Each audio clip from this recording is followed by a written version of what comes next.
Right, welcome back everybody. Something a little bit different today. I'm just doing a few jobs around the house. I thought I'd bring you along with me.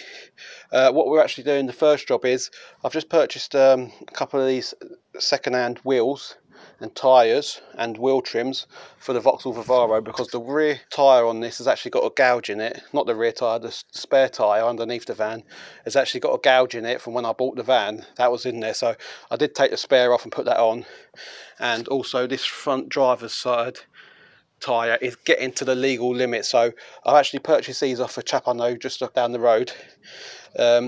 He's got a Vauxhall Vivaro. He's only had it a few months, but he's just purchased a set of alloy wheels for his one. These will go in spare. He's kept two behind just to put one under his van as a good spare, and just one for his shed in case he does need another good tyre. So he wanted to get rid of these two, so I'll purchase them off him.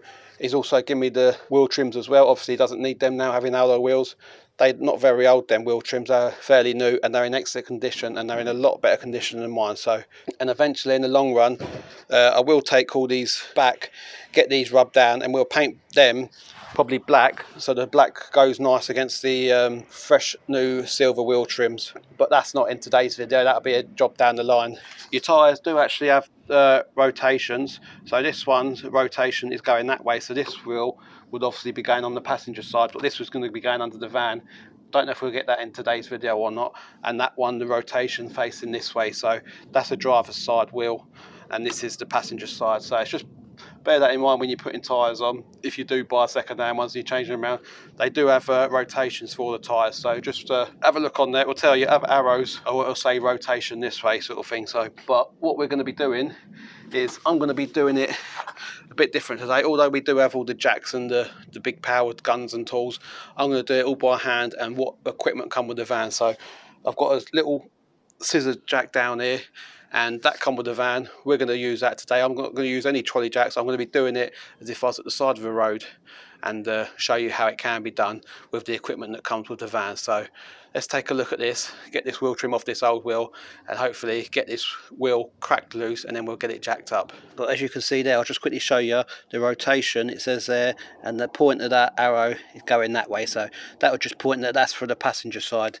And if we come to look at this one, the rotation there, the arrow's pointing the opposite way, so this will be the driver's side. And as you can see, them wheel trims there look fantastic. One of them has got a little scuff on it, the chap done, but they're 100 times better than what I've got on here. So what I'm going to do is just whip this trim off. There we go. I say they've only got surface scratches on them. They might go again then with a slight rub down and a bit of a respray, but we're not into that today. So this is the tool you get with the van. I'm hoping this should fit on there like it does. So I'm not sure how tight these are going to be. Could do with a bit of lever probably on top.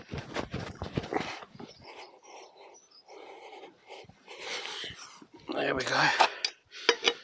Could do with a bit of an iron bar, but I'm saying if you was down by the side of the road now, you wouldn't have an iron bar.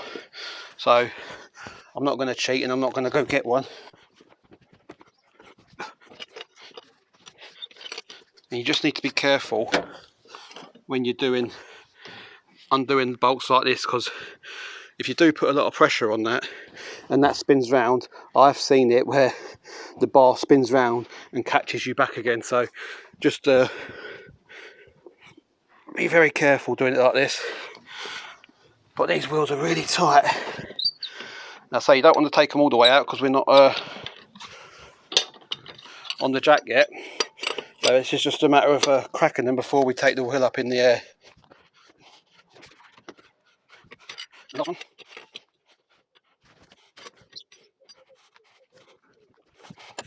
Right, so that's them cracked now. So you can see this jack's got a little nipple on top there. So you just stick that in there, and then you've got a good flat surface for the mating plate on here to sit on. So I'm just going to line that up.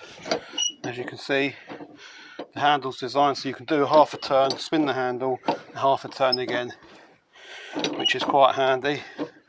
Saves you taking the socket off every half a turn. And it's no effort at all to lift this, it's going up nice and easy.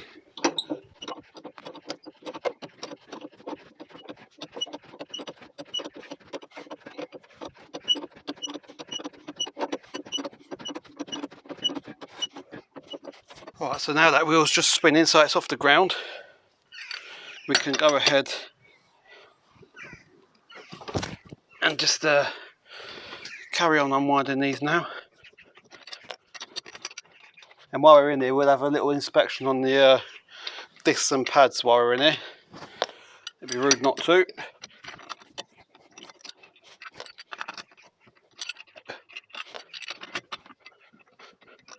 Right, so that's all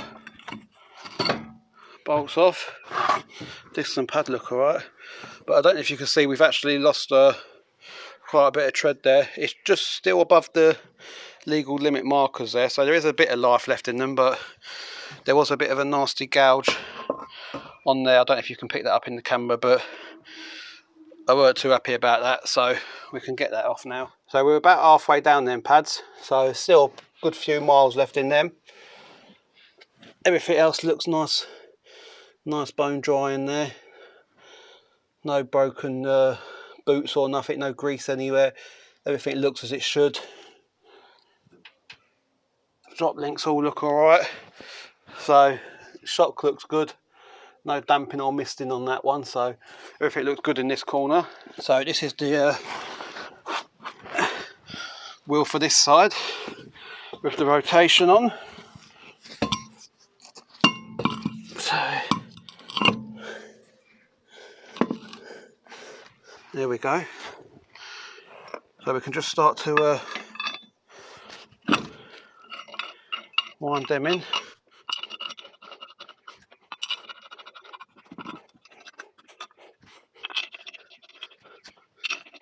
Yeah, see, my original steel wheel's black and this one's silver.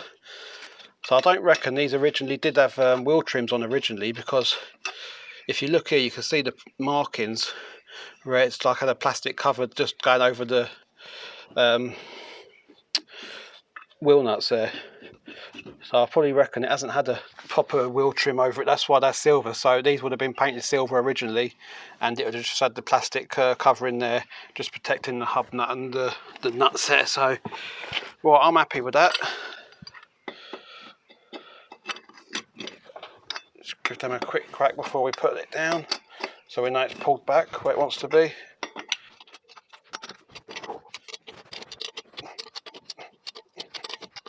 There we go, so we can drop this jack down now, and it's the same actual size nut as what's on the van. So from start to finish, we're probably in this for about 10 to 15 minutes. So yeah, it's not too bad doing it just with the standard tools that come with the van.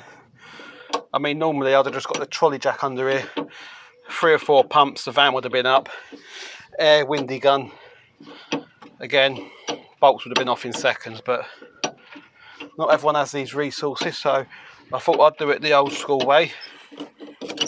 There we go.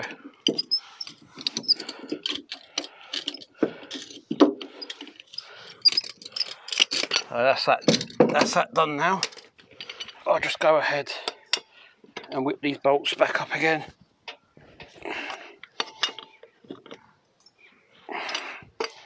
I just like to do them in like a diagonal pattern, just to pulse it back evenly.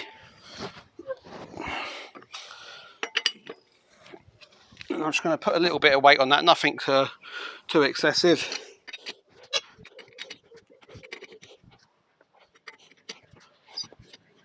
There we go. Let's get that new wheel trim. Well, sometimes these do have cutouts for the air valve, as you can see that one's there. So we'll just go there with that.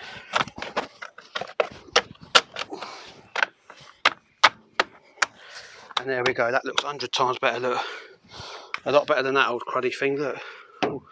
So as you can see, I've just literally changed the wheel on this van, just with the standard toolkit that come with the van, and you'll find this kit under your driver's seat. So yeah, you've got your jack there, you've got your towing eye bar there that will screw into your front or back bumpers, and you've also got your handle there. I've just noticed there is a little star key here, so that's obviously for something, I'm not too sure what. And there's also some other little spring clip device there.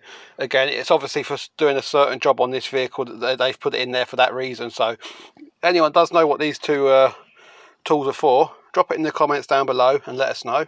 So what I'm going to do now is, I'm not going to stick that one under the van today. I'll do that another day. But what I'm going to do is just quickly go round and change all these wheel trims over. So you can see the difference there, look at them. That's going to make a huge difference. And it's not just because these have got a bit of dirt on them, they're actually all battered, as you can see, scratched, and all the paint has come off them. They are still solid, so I might be able to just give them a good clean down and a bit of a scotch pad, and just give them another repaint, and I've got myself a set of spare ones. So easy to change. Again, that goes up there because of the valve, and then just give them a knock round, and that's as easy as it is to put a wheel trim on. Sometimes you can stick a cable tie around there just so you don't lose them. That's a preference really. So I'm just going to go around and do the other two, and then I'm going to take you around the back of the house and show you what we're doing at the back there. So I'm just going to get cleaned up and I'll see you out the back. Right then, so we're back in my shed now, and I did have a good response on the electric dirt bike video. A lot of comments coming about that, so I really appreciate that. And a lot of people said just split the battery and see what's inside it. So that's what we're going to do today. I've just had a look. Looks like it's 4 crosshead Phillips screws holding that in. So we're going to just quickly take these out. Not very big screws. So a lot of people were saying, couldn't you just put a sticker motorbike battery on it and stuff like that? This is actually a 36 volt bike, this was, so you can't just go sticking a 12 volt motorbike battery on, because it's just not going to happen. Although I don't know much about battery systems and electronics, people were saying I could probably jump this battery, shock it back into life, because they go into like a sleep mode apparently. Again, I'm not electrically minded like that, so I won't be sticking no wires to it from other batteries or stuff like that. I'll have to get someone else to do that. It's a bit more clued up than me, so I don't want to be doing no stupid things. Right, so there is a label there. I suppose they just stick that on there to seal about warranty really, so I mean there's no warranty on there, so I'm just going to slice through that.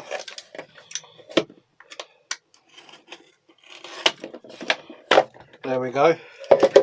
There we go.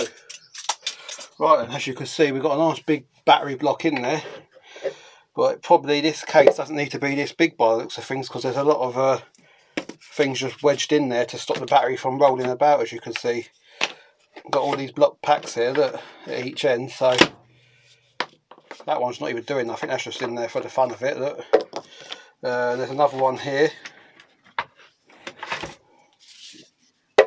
So as you can see, that battery is a bit big for that case. You can see we've got all that space there. There is an inline fuse in here. Let's just have a look at that. That fuse is perfectly fine there, nothing wrong with that. That's a 25. So we just pop that back in. Like I say, a lot of people on the comments just said go directly to the positive and the neutral and put a live feed on that, just to try and shock this battery back into life again.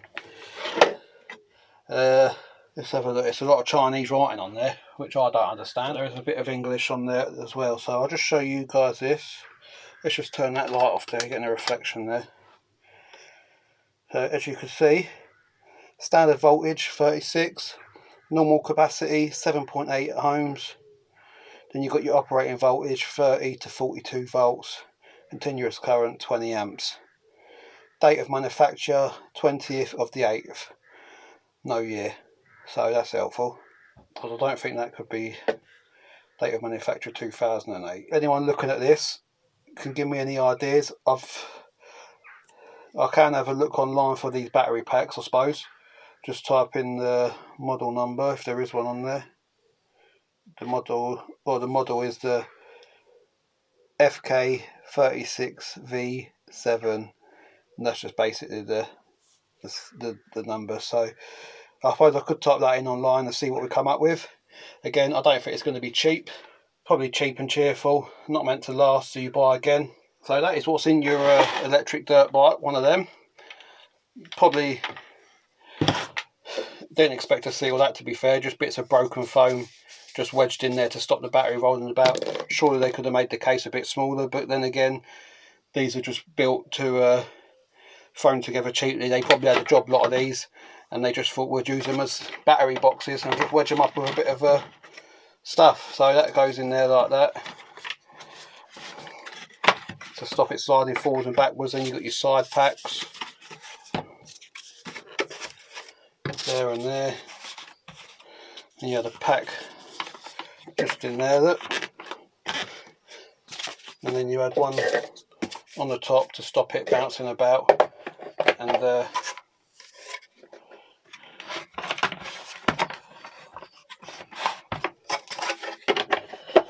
would have shut up just like that again. And then your 4 screws. I don't think I'm going to stick that back together yet. I'm going to leave this unlocked. I'll just drop the screws back in the holes though, so I don't lose them. So I'll leave that unlocked, so then I can just take the number off of that battery, have a look online, or maybe I can give this battery to someone and see if they can shock it into life. There's a lot of people reckon you can do that with these batteries, but I don't know, so I won't be messing about with that. So we'll push that to the back of the shed for now. A lot of you ain't seen in this shed for quite a while now, because I don't really do much lawnmower stuff or stuff like that here, because it's now a printing room basically, where Stacey does her t-shirt printing and all the big stuff basically. We've got the big heat press in there. We've got the smaller one in the house for doing the tin signs, but this is for the bigger scale stuff, the t-shirts, the hoodies, the tracksuit bottoms and all that. So we don't really come in here to do any work, because I don't want to start spraying lubricants WD-40 when she's got machinery in here that she's heat pressing with, so it just wouldn't be right. But I've still got all the tools, all still nice and clean, because I use my dad's. So if anyone does want any t-shirts or sign printing, you know where we are. Links down below in the description. T-shirts, hoodies, tin signs, even your car vinyl lettering. So if you just want like an Instagram name on your car windows, like we got the Project Man ones on the back of the car with the YouTube play button, we can do them with your channel names on, with your Instagram camera on it, or the YouTube play button, whatever really. You just send us a message of what you want, and hopefully we can help you out. So what we've got to do next is we're going to be heading into the garden, because my garden, it's a fairly new build. I say it's fairly new, it's about 11 years old now, but on these new builds what they do, they just throw the earth. Once the earth is up, they just literally, in the gardens, it's all crap on the floor, there's bits of brick and everything, and all they do is just throw a bit of topsoil on, and then they lay a bit of turf down. And my garden for the last 10 years has been crap basically. Never really had a good grass on it. It's always been weeds and moss. I do have a big conifer at the back. I'll show you that when we get out there. So it does affect the sunlight a bit, that's why it's a bit mossy. The ground basically is rubbish, so I've started raking it up. I've killed everything on there, the bit of grass that I had, all the weeds and everything. I put a good strong weed killer down, and it's just wiped the whole lawn out. Everything's gone now, so I'm basically got a bit of a dirt patch in the garden. And what I'm doing now is I'm just scraping off the top with a rake all the old dead grass and other dead weeds and all that, getting them in a pile. We'll get rid of them, and while I'm still raking that, I'm pulling up half roof tiles and everything that the builders have left, bits of broken glass, big rocks and bricks. So I'm just pulling all that out with a rake, trying to get all the bits of gravel out. I won't get all of them out, because I say there's little pebbles in there that are just going to be there. It's not a show garden at the end of the day, but I want to get all the big stuff out, just to try and give this garden half a chance to grow a nice bit of lawn on it. I did really eventually want to put AstroTurf down, because I say that big conifer at the back, it's just no good. But I'm going to give it a good chance this year, hopefully. Probably a bit late in the season to start doing it, but so we'll head out there, have a look, see what I've started. I'll put you on a bit of time lapse and finish off a bit more. So see you outside. Right then folks, it's been a couple of days now since I was last filming, because I've got called out. So we're back in the garden now, and as you can see, I've actually killed everything that I had here, because it was full of weeds and moss, and all this yellow stuff you can see was actually the grass that I had. So as you can see, it didn't cover the whole garden, the grass. It was only really patchy in corners. There was nothing there, all along there, nothing at all. So as you can see, I have started pulling back all the top surface, and this is what I've been finding just below the top surface. Look, all the builder's rubble, half tiles, there's bits of broken glass that I've found and got rid of, and there's just loads of rocks. So as you can see, I've pulled this bit back here, and all I've been doing that with is just a rake, just pulling the top skim off and dragging all the big stones out that I could find. And this is all the crap that I've pulled off of the top so far. And we've also got Evie, she's just going round now picking up all the pebbles that are there that were just falling through the rake. I mean, we're never going to get them all out, but just get the majority of them out of what we can. So what I'll do now is I'm just going to put you on a bit of time lapse while I carry on ripping up a bit of that, and I'll come back to you once we've got a bit of progress done.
Right then folks, as you can see, I've done this other half. We're about halfway through the garden now, and as you see there, I'm just using the rake and I'm just pushing the rake down and ripping the roots up of all the old weeds and grass that was there. And this is the sort of finish I've got. It's really loose, this soil, but I say, as you can see, there's loads of pebbles in it and bits of rock, so it's just a matter of keep going through that. We'll keep raking that across till we get literally all the stone out, but I say we won't be getting all these little tiny things out. It's just won't happen. So there won't be no topsoil going down. This is the soil I'm actually going to be using. This was a topsoil at one point, so but I won't be adding anything to it because I don't have any access round to the back of my garden from the front of the house. The only access to my garden is through the house. I don't want to be traipsing no topsoil through the house. I will work with what I've got. I know I'm not going to have a perfect lawn at the end of the day, but hopefully it's going to be better than what I've had. So as you can see, I've got another half of that section here to do, and just a little bit there, and that's probably another hour's work there.